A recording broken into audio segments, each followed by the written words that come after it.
श्री परमात्मने नमः।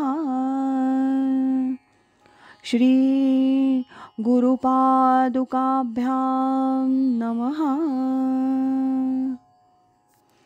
पूजनीय स्वामी भक्त डॉक्टर सुषमाताई वाटवे लिखित सद्गुरूंच्या सान्निध्यात पुष्प 5 या पुस्तकाचं क्रमशः वाचन आपण ऐकत आहोत। आज ऐकूया 1988 या शीर्षकाच्या लेखाचा भाग पहिला। स्वामीजी म्हणतात, वयाला 60 वर्ष झाली म्हणजे आता पुढे काल थोडाच आहे। आपण आणखी 60 वर्ष जगत नाही निश्चित। जे आपण जगलो त्या मानानं पुढचं जीवन कमीच राहणार। कुणाला 70 वर्ष मोठ्या भाग्यानं मिळतात, कुणी 80 वर्षापर्यंत राहतं, पण क्वचित। सुषमाताई म्हणतात, त्यासाठी देह टिकला पाहिजे, चांगला राहिला पाहिजे। मी 4-8 दिवस एकटीच माझ्या ब्लॉकवर जाऊन राहू का, असं सुषमाताईंनी विचारलं। त्यावर स्वामीजी म्हणतात, कशासाठी, काय घडलंय असं? रोजच्याप्रमाणे सर्व गोष्टी चालू आहेत। मी तुला सांगेन कधीतरी, जेव्हा मला वाटेल तेव्हा अवश्यमेव एकटी राहायला सांगेन। परंतु तू मनानं असं काही ठरवू नकोस। स्वामींना आपल्यापासून त्रास होतो म्हणून आपण दूर जावं असा विचार करू नकोस। तुला जे वाटतं की आपण स्वामींच्या समोर आलो की स्वामींना त्रास होतो, हा शुद्ध वेडेपणा आहे। तसं असतं तर 15 वर्ष समोर ठेवलं असतं का मी? तुझ्यात पुष्कळ गुण आहेत, ते मला आवडतात, तेव्हा तुझ्यापासून मला कसलाही त्रास नाही। ते तुझ्या मनाचे खेळ आहेत, म्हणून ध्यान करताना देखील तुझ्या मनात तेच येत असलं पाहिजे। त्यामुळे काही वेळा ध्यान लागत नाही। असं का मनात येतं बरं? सगळी इतकी उत्तम परिस्थिती तुला दिलेली आहे या 2-3 वर्षामध्ये, आता तुझं मनच तुला खाणार का? त्या मनाला झुरळासारखं बाजूला कधी फेकून देणार? स्वामी समोर आहेत ना प्रत्यक्ष, मग आपल्याला विचार करण्याचं कामच काय आहे? ते म्हणाले बैस की बसायचं, उठ म्हणाले की उठायचं। मी असं करेन, मी तसं करेन, हा मी कुठला बरं? काही विचार करू नकोस। मी जेव्हा एखाद्याला जवळ करतो तेव्हा ते त्याला सोडण्यासाठी नाही। मी आजवर तसं कुणाला सोडलेलं नाही, माझ्या शत्रूंना देखील। मी तुला किती वेळा सांगितलंय, अगदी अण्णा जरी इथे आले तरी मी त्यांना सांगेन, या आपण आनंदानं राहू। तुमच्या ज्या कल्पना आहेत त्या फेकून द्या, स्वामी त्यातले नाहीत एवढं लक्षात ठेवा।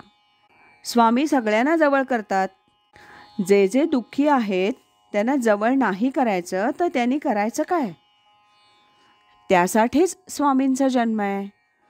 वेड्याला देखील स्वामींनी जवळ केलं, दारुड्याला जवळ केलं, मग दुःखी माणसांना जवळ करणार नाही का?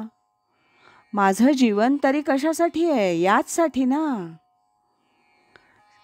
स्वामीजी पुढे म्हणतात, ज्ञानेश्वर महाराज आळंदीत झाले, आता दुसरा कुठला मनुष्य ज्ञानेश्वर होतो का?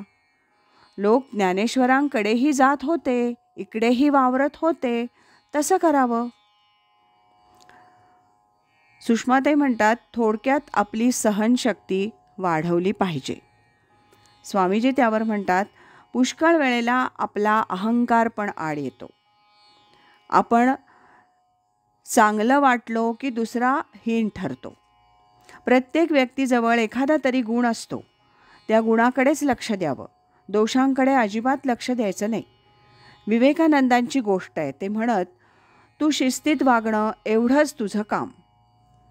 विवेकानंदांनी देह ठेवण्यापूर्वी 1-1.5 वर्ष ते अमेरिकेहून आल्यावर त्यांना इथलं बोधचिन्ह दाखवलं, आत्मनो मोक्षाय जगत हिताय। ते बघितल्यावर विवेकानंद म्हणाले, जगत हिताय हे आपलं काम नाही, आत्मनो मोक्षाय हे खरं। जगत हिताय हे काय ते भगवंत बघेल। आपली ती शक्ती नाही. मी बघतो ना, सातत्यानं 10-12 वर्ष प्रवचनं केली तरी ती ऐकणाऱ्यांची प्रकृती बदलणं अवघड. इतकी विचित्र माणसं भरलेली आहेत. त्यांना बदलणं ब्रह्मदेवाला शक्य नाही, तर आपण काय बदलणार? पावसमध्ये स्वामी स्वरूपानंदांची शिस्त किती होती. कपाटात तिसरं पुस्तक म्हणजे तिसरंच असणार, पण आजूबाजूला लोक कसे? वर्षानुवर्ष स्वामींजवळ राहून ती शिस्त ते घेऊ शकले का? पण स्वामीजींनी त्यांच्याकडे पूर्ण दुर्लक्ष केलं.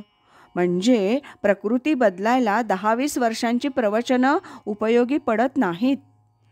तिथं तुम्ही सांगून ही मंडळी काय चहा सोडणार? गोंगाट करू नका म्हटलं तर ऐकणार? शक्य नाही. तुम्ही मोठ्या व्हा. आपल्याला काय बाकीच्यांना बरोबर घेऊन जायचंय का? आपुला तो गळा घेई उगवोनी, यापेक्षा जास्त नाही. त्या तऱ्हेनं अशी दृष्टी ठेवू नये. कुणाला काय चांगलं असेल ते दाखवावं. सुधारायला जाऊन कोण सुधारणार? गोपाळकृष्णांना प्रत्यक्ष भगवंताला शिशुपालाची प्रकृती बदलता आली नाही. सुषमाताई यावर म्हणतात, आपले दोषही आम्हाला दिसतात ना. स्वामीजी म्हणतात, बस मग तेच दोष सुधारण्याचा आपण प्रयत्न करायचा, बाकी सर्व भगवंतावर सोडायचं. त्यावर सुषमाताई म्हणतात, दुसऱ्याचे दोष दिसतात हाच आपला दोष म्हणायचा का? स्वामीजी म्हणतात, हो, दुसऱ्याचे काही दोष दिसता कामा नये आणि दुसऱ्याच्या गुणाची वाखाणणी करावी. परगुण परमाणू पर्वती कृत्य नित्यम, याच्यात सगळं काही आलं. यात सारी संतांची लक्षणं आली. आपल्याला जर संत व्हायचं असेल तर असं व्हायला पाहिजे. सुषमाताई म्हणतात, या नवीन वर्षात काय माझ्यात यायला पाहिजे? स्वामीजी म्हणतात, वैयक्तिक असं नाही, सर्वांसाठी सांगतो. त्यावर सुषमाताई म्हणतात, नम्रता यायला हवी, प्रेम निर्माण व्हायला पाहिजे, ते अजून होत नाही. स्वामीजी म्हणतात, ते तुमच्या रक्तात नाही, सेवा आहे. सुषमाताई म्हणतात, करुणा आहे पण प्रेम नाही. स्वामीजी म्हणतात, नम्रता आणि त्याग या 2 गोष्टी असतील तर साधकाची प्रगती लवकर होते. आपल्यासाठी जे आपण करतो त्याला त्याग म्हणत नाहीत, दुसऱ्यासाठी जे करतो त्याला त्याग म्हणतात. आज इथेच थांबूया. यानंतरचा भाग आपण उद्या ऐकूया. श्रीमत सच्चिदानंद सद्गुरु श्री स्वामी स्वरूपानंद महाराज की जय. श्रीमत सच्चिदानंद सद्गुरु श्री स्वामी माधवनाथ महाराज की जय. हरि ओम तत्सत.